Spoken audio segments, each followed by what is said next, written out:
우리가 비우는 것을 하나씩 하나씩 생각해 보고 있는데, 오늘은 돈을 비우라고 하는 말씀을 생각해 보겠습니다. 돈을 비우는 거 쉬운 일입니까? 어려운 일입니까? 사실 돈을 비우라는 것보다는 돈에 대한 우리의 욕심을 버리라고 하는 겁니다. 이게 사실은 아주 어렵죠. 그렇지만 우리가 주님을 위해서 기쁨으로 이 돈에 대한 욕심들을 비워야 할 줄 믿습니다. 왜 우리가 이런 비우는 일을 하는 겁니까? 예수님께서 너무나 엄청난 것들을 비우셨기 때문입니다. 쓰레기통을 비우는 거라면 100번, 1000번이라도 해야죠. 마땅히 버릴 것을 비우는 거니까요. 아까울 거 하나도 없는 걸 비우라는 얘기가 아닙니다. 예수님께서 비우신 것은 자신의 전부를 비운 겁니다. 나아가서 마지막에 자기의 생명까지도 아낌없이 비우셨잖아요. 그런 예수님의 비우심을 본받아서 오늘 저와 여러분이 우리에게도 소중한 것이지만 기쁨으로 비울 수 있기를 축원합니다. 자, 여러분, 오늘 말씀을 보면 예수님이 베다니 시몬이라는 사람의 집에 초청을 받아서 함께 식사를 하고 있을 때 한 여인이 향유가 들어있는 옥합을 가지고 와서 그걸 깨트려 예수님의 머리에 부어드렸다 했습니다. 그것을 본 제자들이 이 여인을 꾸짖었고 이 여인에게 분개했다는 겁니다. 그 아까운 것을 왜 쓸데없이 다 허비해 버리냐 하는 겁니다. 이 여인이 한 일이 정말 쓸데없는 일에 그 귀한 것을 쓴 겁니까? 허비해 버린 겁니까? 결코 그렇지 않습니다. 특별히 여기서 분개한 사람이 예수님의 제자 중에서도 가룟 유다였습니다. 여러분, 가룟 유다는 예수님과 그 공동체가 쓰는 돈을 맡아서 관리하는 일을 했는데, 우리가 예수님의 제자 가운데에서 세리 일을 하던 마태라는 제자가 있었던 것을 압니다. 어쩌면 그 사람이 돈꾀를 맡아 관리하는 게 제일 적합했을 수도 있는데, 그 사람을 제끼고 이 가룟 유다가 이 일을 맡아서 했다는 얘기는 어쩌면 이 가룟 유다가 굉장히 지혜로운 사람이었지 않았을까 추측을 해볼 수도 있어요. 분명히 이 가룟 유다도 예수님의 부름을 받았고 그 부름에 응답해서 예수님의 제자가 되어 예수님을 따라갔습니다. 그리고 예수님으로부터 수없이 많은 기적도 보았고 많은 말씀도 다 들었습니다. 그럼에도 불구하고 이 돈에 대한 욕심 때문에 그는 돈을 버린 게 아니고 돈을 취하면서 예수님이 주시는 영원한 생명의 길을 버린 사람이에요. 우리가 그런 속담이 있어요. 목욕물 버리다가 애까지 버린다고. 버려야 할 것과 버리지 않을 것을 분별을 해야 되는데, 목욕물 버리겠다고 애까지 버리는 꼴이 되어버리는 그 상황이 되면 안 되죠. 이 어리석은 가룟 유다는 돈에 대한 욕심에 돈을 챙기려고 하다가 결국은 예수님을 팔아먹고요, 자기의 생명도 팔아먹은 사람이 되었습니다. 영원한 생명길로 부름을 받았지만 돈 때문에 그 생명의 길을 버린 가장 어리석은 사람이 되었죠. 사랑하는 성도 여러분, 예수님께서는 가룟 유다가 이 여인의 행위를 쓸데없는데 허비했다고 이렇게 분개하는 것을 시정해 주었어요. 이 여인이 한 것은 그렇게 쓸데없는 일에 귀한 것을 허비한 것이 아니고 나의 장례를 미리 준비한 것이다 라고 말씀을 하셨어요.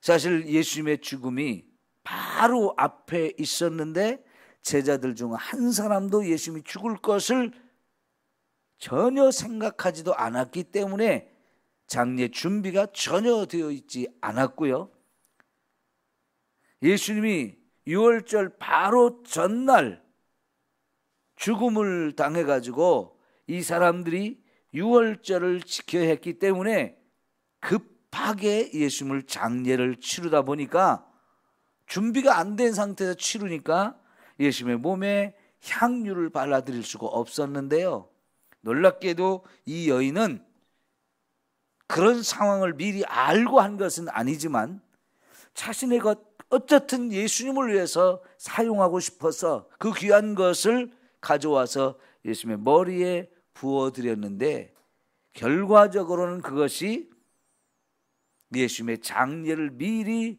준비해서 예수님의 시신에 발라드릴 이 향유를 지금 부어드린 결과가 되었죠. 예수님께서 이 여인의 행위를 의미를 부여해서 설명해 주신 것입니다.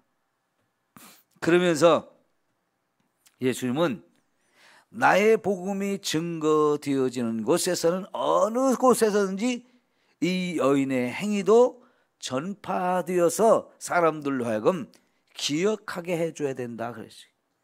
우리가 뭘 기억해야 됩니까?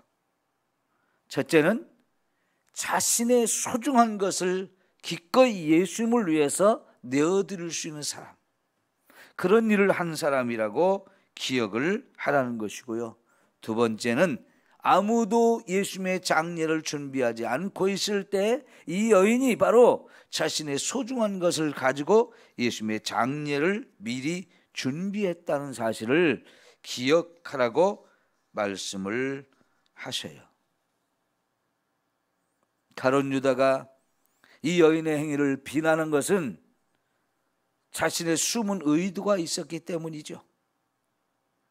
사실 가룟 유다는 돈꾀를 맡아 관리하면서 자주자주 거기 돈꾀에 손을 넣어서 도둑질을 해왔습니다.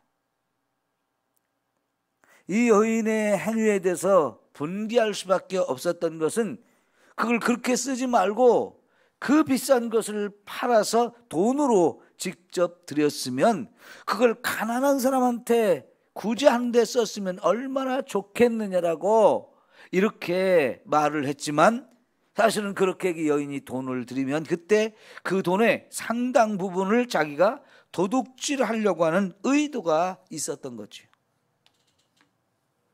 돈에 대한 욕심이 있다 보니까 그 여인이 행하는 그 아름다운 일이 전혀 보이지 않고요, 분을 낼 수밖에 없었던 겁니다. 자기에게 돌아올 것이 날아가 버린 꼴이 되었잖아요. 그러니까 바로 이런 어리석은 분을 내고 있는 모습을 보였는데요. 그러다 보니까 이제 가룟 유다는 얼마 후에 바로 대제사장에게 달려가서 내가 예수를 너희들에게 넘겨줄 테니까 얼마를 주겠니? 하면서 예수님을 팔아버렸죠. 그 예수를 판 대신 돈을 취했습니다. 은 30냥이라고 하는 이 돈을 취해버렸는데, 돈에 대한 욕심이 이렇게 무섭고 끔찍한 일을 하게 된 겁니다. 오늘 예수님은 이 사건을 통해서 저와 여러분이 돈을 내려놓을 수 있는 사람이 되어야 된다는 거예요. 특별히 돈에 대한 욕심을 내려놓을 것을 우리에게 가르쳐주고 있습니다. 왜 그럴까요? 돈이라는 것이 사탄이 저와 여러분의 마음속에 들어오는 통로가 될 수 있기 때문인 거지요. 그 돈이 우리를 지배해버리면 그 힘은 너무나 막강합니다. 아까 말씀드렸듯이 3년 동안 예수님을 따라다녔던 가룟 유다가 들은 그 많은 말씀들, 보았던 그 많은 기적, 이것도 한순간에 다 의미 없이 만들었죠. 돈에 대한 욕심이 있다 보니까 그런 것들을 다 무시해버리는 꼴이 되어버렸어요. 여러분, 돈이 이렇게 무서운 힘을 가지고 있다는 것을 보여주는 대표적인 예가 될 것입니다. 그래서 예수님은 이 돈과 돈에 대한 욕심을 내려놓으라고 말씀을 하시는 겁니다. 우리 디모데전서 6장 10절에 돈을 사랑함이 1만 가지 악의 뿌리가 된다 그랬죠. 그러면서 예수님이 거기에 하신 말씀, 이것을 탐내는 자는 반드시 미혹을 받는다. 그래서 결국은 믿음도 떠나가게 되어지고 많은 근심이 이제 찾아와서 그 근심으로 자기를 찌르게 된다라고 말씀을 하셨어요. 이 돈이 얼마나 무서운 결과를 가져다 주는지를 아주 확실하게 전해주는 말씀이 되는 거죠. 그렇다고 해서 여러분, 돈이 죄가 됩니까? 돈 자체가 나쁜 겁니까? 돈이 문제가 아니고 돈에 대한 욕심이 죄를 지을 수 있는 길로 우리를 끌고 가게 되어지는 거지요. 그래서 우리가 비우고 우리가 미워할 것은 바로 이 돈에 대한 나의 욕심인 거예요. 이것을 비우라고 말씀하는 거지요. 하나님을 믿는 사람에게도 돈은 여전히 많은 일을 할 수 있는 도구가 되고 통로가 됩니다. 이 돈을 하나님을 위해서 얼마든지 우리가 사용할 수 있잖아요. 굶주린 자에게 먹을 것을 채워줄 수 있는 것이고, 병든 자를 치유할 수도 있는 것이고요, 우리 삶에 많은 유익함을 줄 수 있는 겁니다. 하나님의 통치를 받는 하나님의 백성들이 이 돈을 바르게 사용함으로 하나님의 영광을 돌릴 수 있는 일들이 정말 많다는 거지요. 우리는 바로 그렇게 하나님이 주신 물질을 사용할 줄 알아야 합니다. 마태복음 6장 24절에 뭐라고 했습니까? 한 사람이 두 주인을 섬기지 못할 것이다 그랬어요. 혹 이를 미워하고 저를 사랑하거나 혹 이를 중히 여기고 저를 경히 여김이라. 너희가 하나님과 재물을 겸하여 섬기지 못하느니라 그랬는데요. 여러분, 이 말씀을 생각해 보면 우리 예수 믿는 사람에게도 돈이 하나님의 자리를 대신해서 차지할 수도 있다는 거예요. 우리에게 있어서 하나님은 전부잖아요. 가장 귀하신 분이잖아요. 그런데 그 하나님이 차지하고 있는 자리가 돈이 대신 와서 우리 마음속에서 그 자리를 차지할 수 있게 되어진다는 거예요. 이게 정말 무섭고 끔찍한 일이죠. 하나님을 믿던 사람도 이렇게 된다는 겁니다. 그러니까 우리가 돈과 싸워야 할 부분이 정말 크다는 얘기입니다. 사탄이 그거를 얼마든지 이용할 수 있고 그렇게 만들 수 있어요.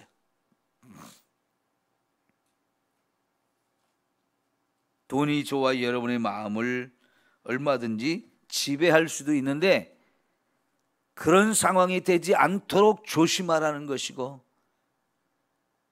그런 길로 우리가 끌려가지 않도록 우리 자신의 마음을 잘 지켜야 된다는 것을 말씀하고 있는 거지요.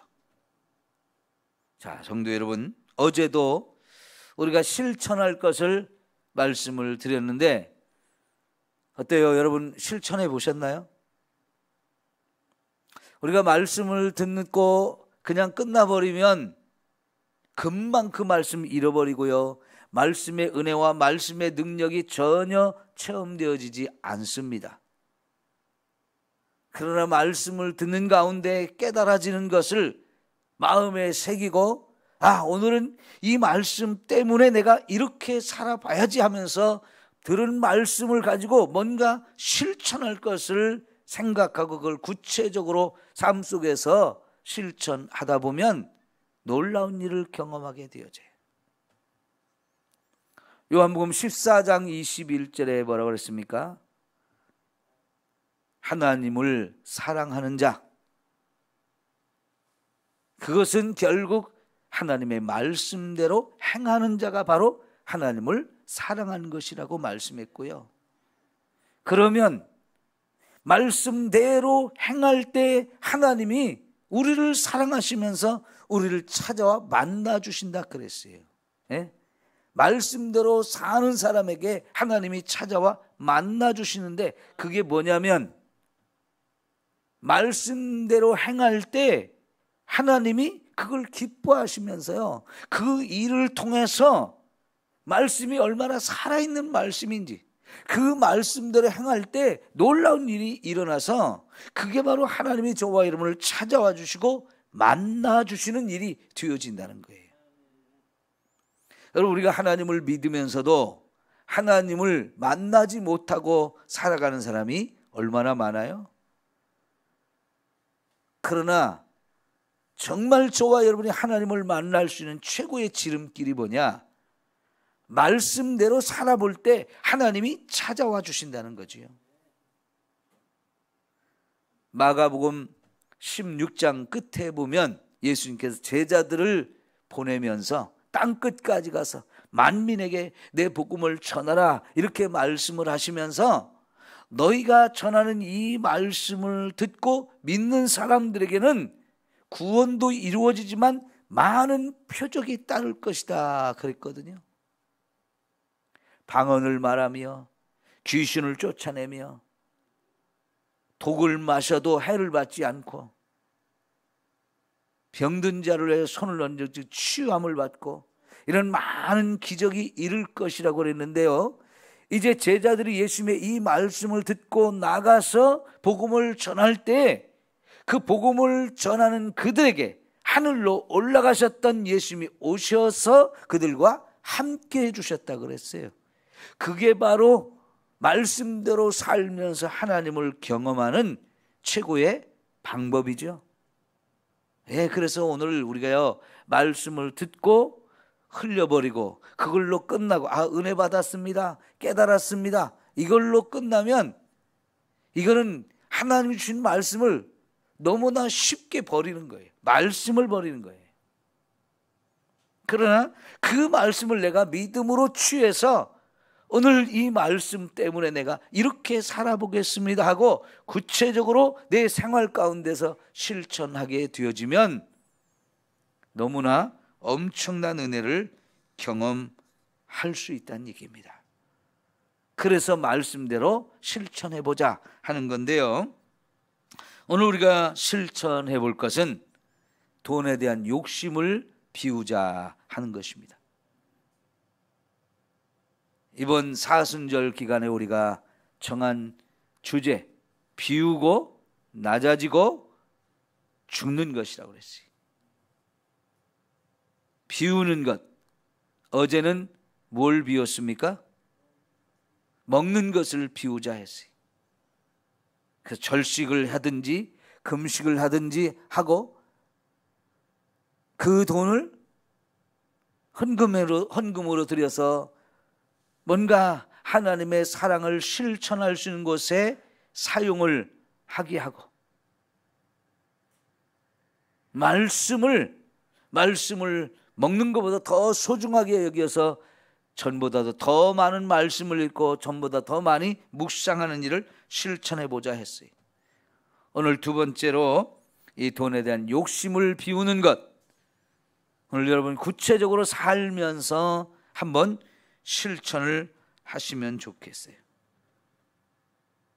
이 돈에 대한 욕심이 저와 여러분의 마음을 지배하지 못하게 하고요, 돈을 사랑하는 것이 정말 위험하다는 것을 생각해 보면서 뭔가 오늘 살면서 돈에 대한 문제가 생기면 돈으로 인하여 생기는 이익, 그리고 그 돈까지도 포기하는 일을 한번 선택해 보십시오.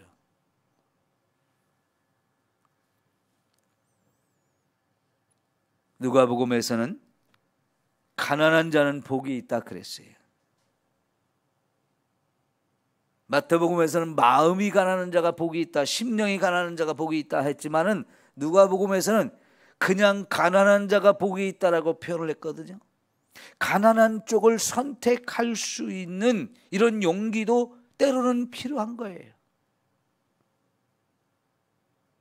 돈 앞에서 또 돈으로 생기는 이익이 생기면 우리는 그냥 눈이 벌게져 가지고 저거 내 것이어야 되는데, 저걸 내가 취해야 되는데, 이런 쪽으로 선택하기가 너무 쉽거든요.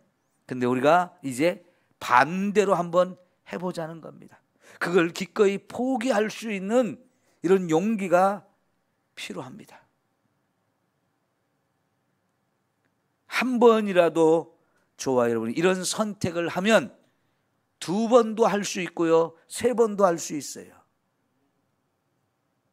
그럴 때 어떤 결과가 저와 여러분에게 오는지를 한번 비교해 볼 때 하나님이 정말 저와 여러분을 손해나게 하시는 분입니까? 아니요. 오히려 더 많은 것을 맡겨주는 이런 은혜를 우리는 얼마든지 또 경험하고 누릴 수 있어요. 그래서 하나님 말씀이 이렇게 살아서 역사하는 것이구나, 내가 이렇게 하나님을 위해서 말씀에 순종할 때 이게 바로 하나님을 사랑하는 것이고 나도 하나님의 사랑을 받는 길이구나 하는 것을 더 크게 실제적으로 체험하게 되어질 줄 믿습니다. 오늘 여러분의 삶에 어떤 상황으로 그걸 실천할 수 있는 기회를 주실지는 모르겠습니다. 각자 처한 상황들이 다르게 다가올 때인데, 여러분 기쁨으로 그럴 때 한번 과감하게 선택하고 결정을 하시고 순종해 보십시다.